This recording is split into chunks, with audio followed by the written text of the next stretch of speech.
ठंड के ख़त्म होते ही जो है मौसम ने अपना पूरा मिजाज बदल लिया है और फरवरी महीने में ही गर्मी का एहसास लोगों को होने लगा है।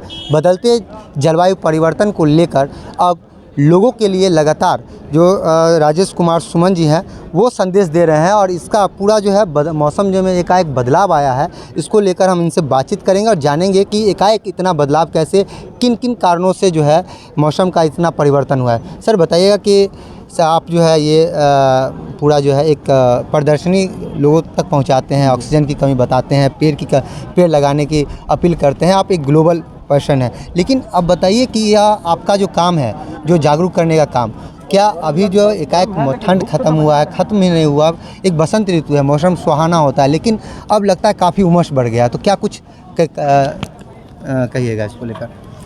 देखिए, मैं जहाँ तक मेरा ख्याल है कि पिछले 30 वर्षों में फरवरी सबसे हॉटेस्ट रहा है। ये सब जलवायु परिवर्तन का प्रभाव है। लगातार देखिए जो ग्लोबल वार्मिंग हो रहे हैं, वैश्विक तापमान में वृद्धि हो रही है, हम लोग लगातार पेड़ पौधे कटाई करते जा रहे हैं, जंगल साफ करके कंक्रीट का जंगल बसा रहे हैं, हम लोग बड़े बड़े मेट्रो शहर टाउन की ओर बसा रहे हैं, बड़े बड़े हम लोग सड़क बनाए जा रहे हैं, यानी कि तमाम चीज़ों की मतलब ये पेड़ को कटाई करके बनाए जा रहे हैं। अगर पेड़ रहता है तो पेड़ से हमें ऑक्सीजन मिलता है, एयर प्योरीफाई करता है और ऑक्सीजन लेवल मेंटेन रहता है।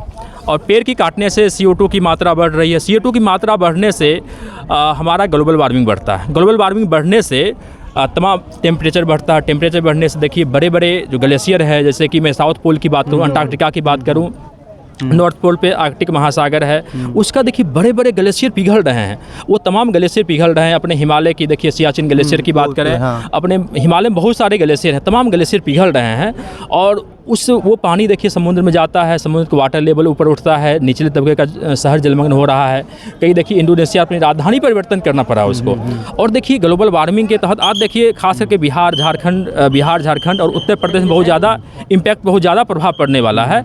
और देखिए बड़े बड़े जो इन तमाम चीज़ों को देखिए लेकर खास करके देखिए जो किसान भाइयों पर भी इम्पैक्ट पड़ने वाला है। अच्छा, इसका फसल पे काफ़ी प्रभाव बिल्कुल देखिए गेहूँ है, गेहूँ का फसल जो है सिर्फ जो इस पर दाने की कमी दिख रहा है, अभी से किसान परेशान है। बिल्कुल देखिए गेहूं के लिए ठंडा मौसम चाहिए, बट अभी देखिए फरवरी में गेहूं की बाली आ रही है और काफ़ी ज़्यादा टेम्परेचर हो गया है, तो खास करके देखिए बहुत ज़्यादा उसका दुष्परिणाम किसान भाइयों को भुगतना पड़ रहा है। और जलवायु परिवर्तन का प्रभाव देखिए कि किसान भाई ही नहीं, हमारे छोटे छोटे जो बच्चे भ्रूण में पल रहे हैं उस बच्चों पर भी बहुत ज़्यादा दुष्परिणाम भुगतना पड़ रहा है। तो क्या लगता है कि इसके बदलाव को लेकर अगर मौसम को जो है इस तरह जैसे है पहले की मौसम की तरह इसको कैसे कंट्रोल किया जाए, क्या करना चाहिए? देखिए तमाम लोगों को आगे आने की आवश्यकता है। जैसे मैं बता रहा हूँ प्लांट लगाइए, प्लांट लगाना तो एक उपाय है। जैसे हम लोग मोर देन प्लांटेशन करें, जैसे हम लोग घर बनाते हैं तो घर में भी प्लांट लगाना चाहिए, आंगन में प्लांट लगाना चाहिए। इसके अलावा देखिए जो सबसे बड़ी बात मैं बता रहा हूँ कि पब्लिक ट्रांसपोर्ट का बहुत ज़्यादा रोल है। बेहिचक बेधड़ल्ले से लोग पब्लिक ट्रांसपोर्ट का इस्तेमाल कर रहे हैं। जहाँ पे लोग पैदल जा सकते हैं, जो साइकिल से जा सकते हैं, वहाँ पर लोग बाइक से जाते हैं या फिर 4 व्हीलर से जाते हैं अपने दिखावा के लिए। और 4 व्हीलर वगैरह स्वचालित वाहन से मोनोक्साइड गैस निकलती है जो काफ़ी खतरनाक होता है। ग्लोबल वार्मिंग को बढ़ाने में उसका महत्वपूर्ण रोल होता है। अच्छा, कई ऐसे देश हैं जो जहाँ जो अभी भी साइकिल से चलते हैं लोग, मतलब पेट्रोल डीजल की खपत बचाते हैं और CNG की ओर बढ़ रहे हैं। जी। तो CNG की ओर अगर बिहार में भी या बिहार या पूरे देश में समझते हो, अगर भारत की बात की जाए, देश की बात की जाए, तो CNG को अपनाएं लोग, तो इसको लेकर कितना आप सहमत हैं? बिल्कुल देखिए CNG और इलेक्ट्रिकल व्हीकल अडॉप्ट किया जाना चाहिए। अच्छा। इलेक्ट्रिकल व्हीकल हम लोग अडॉप्ट करते हैं तो मान के लिए कि फ्यूल का भी बचत होगा और पोल्यूशन भी जीरो, मतलब कार्बन का इमिशन होगा। जैसे मैं भूटान की अभी देखिए बात की, भूटान दुनिया का पहला कार्बन निगेटिव देश है। अच्छा। जितना कार्बन कोटा मिलता है उससे कम वो उत्सर्जित करती है। वहाँ पे प्लांट बहुत ज़्यादा, जंगल ज़्यादा है। मैं अपने नॉर्थ ईस्ट की बात करूँ, जैसे असम, त्रिपुरा, नागालैंड, मिजोरम, असम, तमाम असम, हाँ। बिल्कुल वहाँ मोर देन 70% भूभाग पे जंगल है देखिए। और वहाँ अभी भी लोग पैदल जाते हैं। कई मैं देखा हूँ DM साहब वहाँ के जिलाधिकारी होते हैं, वो पैदल जाते हैं और अपलोड करते हैं फेसबुक पर, लोगों को जागरूक करते हैं। बिल्कुल। तो CNG वगैरह हो गया या फिर जो इलेक्ट्रिक व्हीकल वगैरह है, तो हम तमाम लोगों को अडॉप्ट करना चाहिए। अच्छा, एक दूसरा अगर AQI की बात की जाए तो जैसे महानगरों की बात करें, अन्य शहरों की बात करें, तो अब समस्तीपुर की अगर जहां मौजूद है, समस्तीपुर में भी AQI काफ़ी लेवल बढ़ा हुआ रहता है। ये 0.0 से लेकर 60 तक जो है AQI जो है सही माना जाता है। अधिक मोर देन 100 सही माना जाता है, लेकिन अब जो है मतलब 100 नहीं 200 अक्रॉस कर चुका है, तो इसको लेकर क्या कहिएगा? देखिए ये बहुत ही खतरनाक है, बहुत ही हम लोग खतरनाक स्टेज में चले गए हैं। अभी समस्तीपुर का मैं एक दिन देख रहा था, मोर देन 500 AQI चला गया था, जो सबसे काफ़ी महानगरों का। बिल्कुल बिल्कुल, जैसे मैं अभी दिल्ली, गाजियाबाद, नोएडा, मुंबई, कानपुर, इन तमाम शहरों का वो था, लेकिन अब समस्तीपुर का आ गया जो काफ़ी खतरनाक है। और लगातार हम लोग इसी रेशियो से AQI ग्रहण करते रहे ना, तो लंग्स कैंसर का शिकार हो सकते हैं 10 साल में। 10 साल यही दूषित प्राणवायु ग्रहण करते रहे तो तमाम तरह, आज देखिए इसका इनिशियल स्टेज में बात करूँ, लोग दमा का शिकार हो जाते हैं, ये खांसने लगता है, क्यों? बस इसका इनिशियल स्टेज है। तो इससे उबरने के लिए देखिए हमें बहुत सारे चीज़ों को सावधानी बरतना होगा।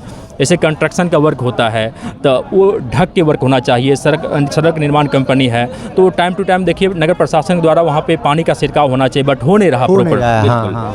तो हमारी कहीं न कहीं हमारी प्रशासन भी इस और नाकाम है। लगभग आप जो है आप बात करें आपके प्रोफेशनल लाइफ से जुड़ा हुआ, तो आप लगभग 100 से या 200 बच्चे को पढ़ाते हैं, तो उन बच्चों में क्या बदलाव है आपको लेकर, क्या बच्चे सोचते हैं? वो देखिए बदलाव है बिल्कुल। देखिए हम लोग टीम के द्वारा ये ग्रीन पाठशाला का संचालन किया जा रहा है। वो संभवतः दुनिया का पहला ग्रीन पाठशाला होगा जहां बच्चे गवर्नमेंट जॉब की प्रिपरेशन करते हैं, और हर बच्चे में एक देखिए पर्यावरण योद्धा, इन्वायरमेंट वॉरियर तैयार किया जाता है। उन्हें कहा जाता है कि आप देखिए पेड़ लगाइए, पेड़ों को बचाइए, आपका बर्थडे हो या एनिवर्सरी हो प्लांट लगाइए, आप जिस किसी भी शादी समारोह में जाते हो तो प्लांट, यानी कि थोड़ा थोड़ा चेंजिंग लाने का प्रयास किया जाता है। और वो तमाम बच्चे देखिए वहाँ पर प्रयास कर भी रहे हैं और सफल भी हो रहे हैं, वो यानी लोगों को जागरूक करने में। तो ये हमारे साथ ग्लोबल मैन कहा जा सकता है, या ऑक्सीजन मैन के नाम से पूरा जो है बिहार ही नहीं देश अब इनको जानता है, और वो गांव-गांव तक जा कर जो है ऑक्सीजन बचाने की, ऑक्सीजन मतलब जो कार्बन डाइऑक्साइड कम करने की बातें कर रहे हैं, पेड़ पौधे अधिक से अधिक लगाने की बातें कर रहे हैं, और इनका मुहिम जो है अब सफल होता भी नज़र आ रहा है। इनके द्वारा जो है ग्रीन पाठशाला चलाया जाता है। उस पाठशाला से कई बच्चे ऐसे हैं जो अधिकारी भी बने हैं, और उन बच्चों के द्वारा अब जो है पेड़ पौधे लगाने की बात की जा रही है। यही इन बदलते मौसम को देखते हुए आप और हम लोगों को भी यह निर्णय लेना चाहिए कि अधिक से अधिक पेड़ लगाया जाए, जिससे जो है जो मौसम, जो गर्मी का मौसम है, जिससे जो कार्बन डाइऑक्साइड है उस पर जो है कंट्रोल किया जा सके।